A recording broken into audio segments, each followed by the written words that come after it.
ನಮಸ್ಕಾರ ಎಲ್ರಿಗೂ. ನಾನು ಲಾಸ್ಟ್ ಟೈಮು ನನ್ನ ಸಹಸ್ರನಾಮ ಕ್ಲಾಸ್ ಇಂಟ್ರೊಡಕ್ಷನ್ ವಿಡಿಯೋ ಹಾಕಿದ್ದೆ. ಅದರಲ್ಲಿ ವಿಷ್ಣು ಸಹಸ್ರನಾಮನ ಹೇಗೆ ಪಾರಾಯಣ ಮಾಡ್ಬೋದು ತುಂಬ ಈಸಿಯಾಗಿ ಮತ್ತು ಇಂಡಿವಿಜುವಲ್ ಆಗಿ ಕಾನ್ಫಿಡೆಂಟ್ ಆಗಿ ಹೇಗೆ ವಿಷ್ಣು ಸಹಸ್ರನಾಮ ಪಾರಾಯಣ ಮಾಡ್ಬೋದು ಅಂತ ನಾನು ಒಂದು ವಿಡಿಯೋ ಮಾಡಿದ್ದೆ. ಬಟ್ ಇವತ್ತಿಂದ ನಾನು ವಿಷ್ಣು ಸಹಸ್ರನಾಮ ಹೇಗೆ ಹೇಳ್ಕೊಡ್ತೀನಿ ಅನ್ನೋದು ಕ್ಲಾಸ್ ಸ್ಟಾರ್ಟ್ ಮಾಡ್ತಾ ಇದ್ದೀನಿ. ಅದಕ್ಕಿಂತ ಮುಂಚೆ ಪ್ಲೀಸ್ ಎಲ್ಲರೂ ನನ್ನ ಚಾನಲ್ಗೆ ಒಂದು ಲೈಕ್ ಕೊಡಿ, ಶೇರ್ ಮಾಡಿ, ಸಬ್ಸ್ಕ್ರೈಬ್ ಮಾಡ್ಕೊಳ್ಳಿ. ಸಬ್ಸ್ಕ್ರೈಬ್ ಮಾಡೋದ್ರಿಂದ ನನ್ನ ವೀಡಿಯೋಸ್ ಎಲ್ಲ ಪ್ರತಿಯೊಂದು ವೀಡಿಯೋಸು ನಿಮ್ಮ ಮೊಬೈಲ್ಗೆ ಬರುತ್ತೆ. ಆಗ ನಾನು ಹೇಳ್ಕೊಡೋದು ಒಂದು ಪ್ಯಾರಾಗ್ರಾಫು ಒಂದು ಶ್ಲೋಕ ಕೂಡ ನಿಮಗೆ ಮಿಸ್ ಆಗಲ್ಲ, ಹಾಗೆ ಬರುತ್ತೆ. ಅವಾಗ ನೀವು ಈಸಿಯಾಗಿ ಕಲಿಬೋದು. ಮತ್ತು ಪಕ್ಕದಲ್ಲಿ ಬರುವಂಥ ಒಂದು ಬೆಲ್ ಐಕಾನ್ನ ಪ್ರೆಸ್ ಮಾಡಿ. ಸಹಸ್ರನಾಮ ಕಲಿಬೇಕು ಅಂತ ಅಂದ್ಕೊಳ್ಳೋಕ್ಕಿಂತ ಮುಂಚೆ ಈ ಥರ ಒಂದು ಬುಕ್ಕನ್ನ ನೀವು ತಗೊಳ್ಳಿ. ಶ್ರೀ ವಿಷ್ಣು ಸಹಸ್ರನಾಮ ದಪ್ಪಾಕ್ಷರಗಳಲ್ಲಿ ಅನ್ನೋ ಬುಕ್ನ ತಗೊಳ್ಳಿ. ಯಾಕಂದರೆ ದಪ್ಪಾಕ್ಷರಗಳಲ್ಲಿ ಅಂತ ಬುಕ್ ತಗೊಂಡ್ರೆ ನಿಮಗೆ ತುಂಬ ಈಸಿ ಆಗುತ್ತೆ ಕಲಿಯೋಕ್ಕೆ. ಈಗ ನೋಡಿ ತೋರಿಸ್ತೀನಿ ಹೇಗಿರುತ್ತೆ ಅಂತ. ಈಗ ಬುಕ್ ಓಪನ್ ಮಾಡಿದ್ರೆ ಇಲ್ಲಿ ವಿಷ್ಣು ಸಹಸ್ರನಾಮ ಸ್ತೋತ್ರಂ ಈ ಥರ ದಪ್ಪ ಅಕ್ಷರಗಳಲ್ಲಿ ನಮಗೆ ದಪ್ಪ ಅಕ್ಷರಗಳು ಬರುತ್ತೆ. ಇದ್ರ ಬೆಲೆ 40 ರೂಪೀಸ್, 40 ರೂಪಾಯಿಗೆ ಈ ಬುಕ್ನ ನಾವು ತಗೋಬೋದು. ಇದನ್ನು ಮಾರ್ಕೆಟಲ್ಲಿ ನೀವು ತಗೊಳ್ಳಿ 40 ರೂಪೀಸ್ಗೆ.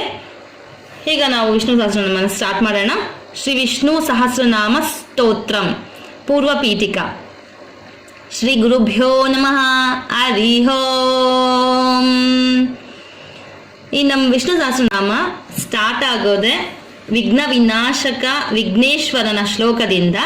ನಾವು ಏನು ಒಂದು ಕೆಲಸ ಸ್ಟಾರ್ಟ್ ಮಾಡೋಕ್ಕಿಂತ ಮುಂಚೆನೂ ನಮ್ಮ ಮನೇಲಿ ಪೂಜೆ ಮಾಡಿದ್ರೆ, ಎಲ್ಲರೂ ಅಷ್ಟೇ ನಮ್ಮ ಮನೆಗಳಲ್ಲಿ ಪೂಜೆ ಮಾಡಿದರೆ ಫಸ್ಟು ನಾವು ಶ್ಲೋಕ ಸ್ಟಾರ್ಟ್ ಮಾಡೋದೇ ಗಣೇಶನ ಶ್ಲೋಕದಿಂದ. ಇದೆಲ್ಲರಿಗೂ ಗೊತ್ತಲ್ವಾ ಆಲ್ರೆಡಿ. ಈಗ ನೋಡಿ ಹೇಳ್ತೀನಿ. ಓಂ ಶುಕ್ಲಾಂ ವರದಹರಂ ವಿಷ್ಣುಂ ಶಶಿವರ್ಣಂ ಚತುರ್ಭುಜಂ ಪ್ರಸನ್ನವದನಂ ಧ್ಯಾಯೇತ್ ಸರ್ವ ವಿಘ್ನೋಪಶಾಂತಯೇ. ಇದೆಲ್ಲರೂ ಗೊತ್ತಲ್ವಾ, ನಾವು ಚಿಕ್ಕವರಿದ್ದಾಗಿಂದನೂ ಕಲ್ತಿರ್ತೀವಿ. ಯಾಕಂದರೆ ಫಸ್ಟ್ ಈ ಶ್ಲೋಕ ಹೇಳಿಬಿಟ್ಟೆ ನಾವು ಎಲ್ಲನೂ ಸ್ಟಾರ್ಟ್ ಮಾಡೋದು.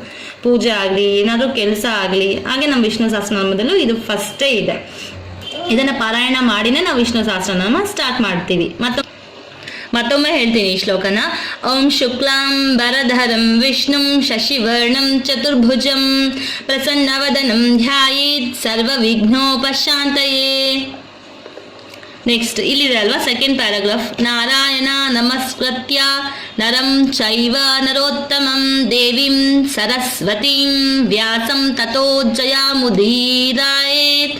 ಇದು ಆ್ಯಕ್ಚುಲಿ ಇಲ್ಲ, ನಾವು ವಿಷ್ಣು ಸಹಸ್ರನಾಮ ಆನ್ ಮಾಡಿಕೊಂಡ್ರೆ ಇದು ಬರಲ್ಲ. ಇದೆಲ್ಲ ಬುಕ್ಕಲ್ಲೂ ಬರಲ್ಲ, ಬಟ್ ಈ ಬುಕ್ಕಲ್ಲಿ ಬಂದಿದ್ರೂ ಪರವಾಗಿಲ್ಲ, ಏನು ತೊಂದರೆ ಇಲ್ಲ. ಇದನ್ನು ಸ್ಕಿಪ್ ಮಾಡಿ, ಈ ಸೆಕೆಂಡ್ ಸ್ಟ್ಯಾಂಜನ್ನು ಸ್ಕಿಪ್ ಮಾಡಿ. ಈಗ ನಾವು ಥರ್ಡ್ ಸ್ಟ್ಯಾಂಜಿಗೆ ಹೋಗೋಣ. ಇದು ಈಸಿಯಾಗಿ ಕಲಿಬೇಕಂದ್ರೆ ಇದು ನಾನು ಹಾಗೆ ಹೇಳೋದು ನೀವು ಕಲಿಯೋದು ಆ ಥರ ಅಲ್ಲ. ನಾನು ಕೆಲವೊಂದು ಟ್ರಿಕ್ಸ್ನ ಹೇಳ್ಕೊಡ್ತೀನಿ, ಹಾಗೆ ಫಾಲೋಅಪ್ ಆದರೆ ನೀವು ಈಸಿಯಾಗಿ ಕಲ್ತ್ಕೋಬೋದು. ನೋಡಿ ಸ್ಟಾರ್ಟ್ ಮಾಡ್ತೀನಿ. ಒಂದ್ಸಲ ನಾನು ಈ ಥರ್ಡ್ ಪ್ಯಾರಾಗ್ರಾಫ್ ಏನಿದೆ ಥರ್ಡ್ ಸ್ಟ್ಯಾಂಜ ಅದನ್ನು ನಾನು ಹೇಳ್ತೀನಿ ನೋಡಿ. ವ್ಯಾಸಂ ವಸಿಷ್ಠ ನಪ್ತಾರಂ ಶಕ್ತೆ ಪೌತ್ರಮಕಲ್ಮಷಂ ಪರಾಶರಾತ್ಮಜಂ ವಂದೇ ಶುಕತಾತಂ ತಪೋನಿಧಿಂ. ಇದನ್ನು ಹೇಗೆ ಈಸಿ ಮಾಡ್ಕೋಬೇಕು ಅನ್ನೋದಾದರೆ, ವ್ಯಾಸ ಮುಂದೆ ಒಂದು ಲೈನ್ ಹಾಕೊಳ್ಳಿ, ವಸಿಷ್ಠ ಇದ್ರ ಮುಂದೆ ಒಂದು ಲೈನ್ ಹಾಕೊಳ್ಳಿ, ನಪ್ತಾದಂ ಮುಂದೆ ಒಂದು ಲೈನ್ ಹಾಕೊಳ್ಳಿ, ಶಕ್ತೆ ಒಂದು ಲೈನ್ ಹಾಕೊಳ್ಳಿ, ಪೌತ್ರಮ ಮುಂದೆ ಒಂದು ಲೈನ್ ಹಾಕೊಳ್ಳಿ, ಕಲ್ಮಷಂ ಆಲ್ರೆಡಿ ಒಂದು ಲೈನ್ ಇದೆ. ನೆಕ್ಸ್ಟ್ ಪರಾಶರಾತ್ಮಜಂ ಒಂದು ಲೈನ್ ಹಾಕೊಳ್ಳಿ, ರಾತ್ಮಜಂ ಒಂದು ಲೈನ್ ಹಾಕೊಳ್ಳಿ, ಒಂದೇ ಮುಂದೆನೂ ಒಂದು ಲೈನ್ ಹಾಕೊಳ್ಳಿ, ಶುಕತಾತಂ ಒಂದು ಲೈನ್ ಹಾಕೊಳ್ಳಿ, ತಪೋನಿಧಿಂ ತಪೋ ಮುಂದೆ ಒಂದು ಲೈನ್ ಹಾಕೊಳ್ಳಿ, ನಿಧಿಂ. ಈಗ ನೋಡಿ ಈ ಲೈನ್ ಹಾಕೋದ್ರ ಉದ್ದೇಶ ಏನಂದರೆ, ನಮ್ಮ ವಿಷ್ಣು ಸಹಸ್ರನಾಮದಲ್ಲಿ ನಾವು ಪ್ರೊನೌನ್ಸಿಯೇಷನ್ ಮಾಡುವಾಗ ಎಲ್ಲಿ ಸ್ಟಾಪ್ ಆಗುತ್ತೆ ಅಲ್ಲಿ ನಾನು ಲೈನ್ ಹಾಕ್ಕೊಂಡಿದ್ದೀನಿ. ಅದು ಹೇಗೆ ಅಂತ ಇವಾಗ ಗೊತ್ತಾಗುತ್ತೆ ನಿಮಗೆ. ವ್ಯಾಸಂ ವಸಿಷ್ಠ ನಪ್ತಾದಂ ಶಕ್ತೆ ಪೌತ್ರಮಕಲ್ಮಷಂ ಪರಾಶರಾತ್ಮಜಂ ವಂದೇ ಶುಕತಾತಂ ತಪೋನಿಧಿಂ. ಈಗ ಅರ್ಥ ಆಗ್ತಿದೆ ಅಲ್ವಾ? ನೀವು ಲೈನ್ಸ್ ಹಾಕೊಂಡಿದ್ದೀರಾ, ಎಲ್ಲಿಗೆ ನಿಲ್ಲಿಸಿ ನಾವು ಪಾರಾಯಣ ಮಾಡಬೇಕು ಅನ್ನೋದು ಗೊತ್ತಾಗ್ತಾ ಇದೆ. ಮತ್ತೊಮ್ಮೆ ಹೇಳ್ತೀನಿ. ವ್ಯಾಸಂ ವಸಿಷ್ಠ ನಪ್ತಾದಂ ಶಕ್ತೆ ಪೌತ್ರಮಕಲ್ಮಷಂ ಪರಾಶರಾತ್ಮಜಂ ವಂದೇ ಶುಕತಾತಂ ತಪೋನಿಧಿಂ. ಈಗ ನನ್ನ ಜೊತೆನೆ ಹೇಳಿ, ಈಸಿ ಆಗುತ್ತೆ. ವ್ಯಾಸಂ ವಸಿಷ್ಠ ನಪ್ತಾದಂ ಶಕ್ತೆ ಪೌತ್ರಮಕಲ್ಮಷಂ ಪರಾಶರಾತ್ಮಜಂ ವಂದೇ ಶುಕತಾತಂ ತಪೋನಿಧಿಂ. ಅರ್ಥ ಆಗ್ತಿದೆ ಅಲ್ವಾ? ಇನ್ನೊಮ್ಮೆ ಹೇಳ್ತೀನಿ. ವ್ಯಾಸಂ ವಸಿಷ್ಠ ನಪ್ತಾದಂ ಶಕ್ತೆ ಪೌತ್ರಮಕಲ್ಮಷಂ ಪರಾಶರಾತ್ಮಜಂ ವಂದೇ ಶುಕತಾತಂ ತಪೋನಿಧಿಂ. ಈಗ ಕಂಪ್ಲೀಟಾಗಿ ನಿಮ್ಗೆ ಅರ್ಥ ಆಗಿದೆ ಅಂದ್ಕೊಳ್ತೀನಿ. ವಿಡಿಯೋ ನೋಡಿ ಕಲಿಯೋಕ್ಕೆ ಪ್ರಯತ್ನ ಮಾಡಿ, ಇದನ್ನೆಲ್ಲ ಲೈನ್ ಹಾಕ್ಕೊಂಡು ನೀವು ಕಲ್ತಾದ್ಮೇಲೆ ಮತ್ತೊಮ್ಮೆನೂ ಪ್ರಾಕ್ಟೀಸ್ ಮಾಡಿ, ವಿಡಿಯೋ ಆದಮೇಲೂ ಪ್ರಾಕ್ಟೀಸ್ ಮಾಡಿ. ಈಗ 4ನೇ ಪ್ಯಾರನ ಕಲ್ತ್ಕೊಳ್ಳೋಣ. ಇದೂ ಅಷ್ಟೇ ತುಂಬ ಈಸಿ ಆಗಿದೆ. ಇದಕ್ಕೂ ನಾನು ಲೈನ್ ಹೇಗೆ ಹಾಕೊಳ್ಳೋದು ಅಂತ ಹೇಳ್ಕೊಡ್ತೀನಿ. ವ್ಯಾಸಾಯ ವಿಷ್ಣು ರೂಪಾಯ ವ್ಯಾಸ ರೂಪಾಯ ವಿಷ್ಣವೇ ನಮೋ ವೈ ಬ್ರಹ್ಮ ನಿಧಯೇ ವಾಸಿಷ್ಠಾಯ ನಮೋ ನಮಃ. ಇದು ಹೀಗೆ ಪಾರಾಯಣ ಮಾಡೋದು. ಇನ್ನೊಂದ್ಸಲ ಪಾರಾಯಣ ಮಾಡ್ತೀನಿ. ವ್ಯಾಸಾಯ ವಿಷ್ಣು ರೂಪಾಯ ವ್ಯಾಸ ರೂಪಾಯ ವಿಷ್ಣವೇ ನಮೋ ವೈ ಬ್ರಹ್ಮ ನಿಧಯೇ ವಾಸಿಷ್ಠಾಯ ನಮೋ ನಮಃ. ಈಗ ಇದಕ್ಕೆ ಲೈನ್ ಹೇಗೆ ಹಾಕೊಳ್ಳೋದು ಅಂತ ನೋಡ್ಕೊಳ್ಳೋಣ. ವ್ಯಾಸಾಯ ಒಂದು ಲೈನ್ ಹಾಕಿ, ವಿಷ್ಣು ವಿಷ್ಣು ಮುಂದೆ ಒಂದು ಲೈನ್ ಹಾಕಿ, ರೂಪಾಯ ಒಂದು ಲೈನ್ ಹಾಕಿ, ವ್ಯಾಸ ಮುಂದೆ ಒಂದು ಲೈನ್ ಹಾಕಿ, ರೂಪಾಯ ಇನ್ನೊಂದು ಲೈನ್ ಹಾಕಿ, ರೂಪಾಯ ಮುಂದೆ, ವಿಷ್ಣವೇ ಆಲ್ರೆಡಿ ಒಂದು ಲೈನ್ ಇದೆ. ನೆಕ್ಸ್ಟ್ ಕೆಳಗಡೆ ಲೈನಲ್ಲಿ ನಮೋ ನಮೋ ಮುಂದೆ ಒಂದು ಲೈನ್ ಹಾಕೋಣ, ವೈ ಒಂದು ಲೈನ್ ಹಾಕಿ, ಬ್ರಹ್ಮ ಬ್ರಹ್ಮ ಮುಂದೆ ಒಂದು ಲೈನು, ನಿಧಯೇ ನಿಧಯೇ ಮುಂದೆ ಒಂದು ಲೈನ್, ವಾಸಿಷ್ಠಾಯ ಒಂದು ಲೈನ್, ನಮೋ ನಮಃ ಒಂದು ಲೈನ್.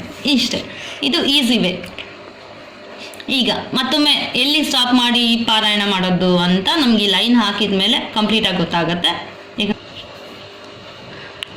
ನೋಡಿ, ವ್ಯಾಸಾಯ ವಿಷ್ಣು ರೂಪಾಯ ವ್ಯಾಸ ರೂಪಾಯ ವಿಷ್ಣವೇ ನಮೋ ವೈ ಬ್ರಹ್ಮ ನಿಧಯೇ ವಾಸಿಷ್ಠಾಯ ನಮೋ ನಮಃ. ಮತ್ತೊಮ್ಮೆ ಪಾರಾಯಣ ಮಾಡಿ ನನ್ನ ಜೊತೆನೆ. ವ್ಯಾಸಾಯ ವಿಷ್ಣು ರೂಪಾಯ ವ್ಯಾಸ ರೂಪಾಯ ವಿಷ್ಣವೇ ನಮೋ ವೈ ಬ್ರಹ್ಮ ನಿಧಯೇ ವಾಸಿಷ್ಠಾಯ ನಮೋ ನಮಃ. ಇವತ್ತಿಗೆ ಇಷ್ಟು ಸಾಕು. ಇದನ್ನು ನೀವು ಪ್ರಾಕ್ಟೀಸ್ ಮಾಡ್ಕೊಳ್ಳಿ. ನೆಕ್ಸ್ಟ್ ವಿಡಿಯೋನಲ್ಲಿ ನಾನು ನೆಕ್ಸ್ಟ್ ಪ್ಯಾರಾಗ್ರಾಫ್ ಹಾಕ್ತೀನಿ. ದಿನ 3 ಮಾತ್ರ ಕಲ್ತ್ಕೊಳ್ಳೋಣ, ಅವಾಗ ನಮ್ಗೆ ಈಸಿ ಆಗುತ್ತೆ. ಮತ್ತೆ ಮತ್ತೆ ನೀವು ಅದನ್ನು ಪ್ರಾಕ್ಟೀಸ್ ಮಾಡೋದ್ರಿಂದ ನೀವು 100% ಬೇಗ ಕಲ್ತ್ಕೋತೀರಾ. ಇವತ್ತಿಗೆ ಇಷ್ಟು ಸಾಕು. ಮತ್ತೆ ನಾನು ನಿಮ್ಮನ್ನು ಭೇಟಿ ಮಾಡ್ತೀನಿ. ಪ್ಲೀಸ್ ಮತ್ತೊಮ್ಮೆ ಹೇಳ್ತಾ ಇದ್ದೀನಿ, ನಮ್ಮ ಚಾನೆಲ್ನ ಶೇರ್ ಮಾಡಿ, ಲೈಕ್ ಮಾಡಿ, ಸಬ್ಸ್ಕ್ರೈಬ್ ಮಾಡ್ಕೊಳ್ಳಿ. ಮತ್ತು ಪಕ್ಕದಲ್ಲೇ ಬರೋ ಬೆಲ್ ಐಕನ್ನ ಪ್ರೆಸ್ ಮಾಡಿ.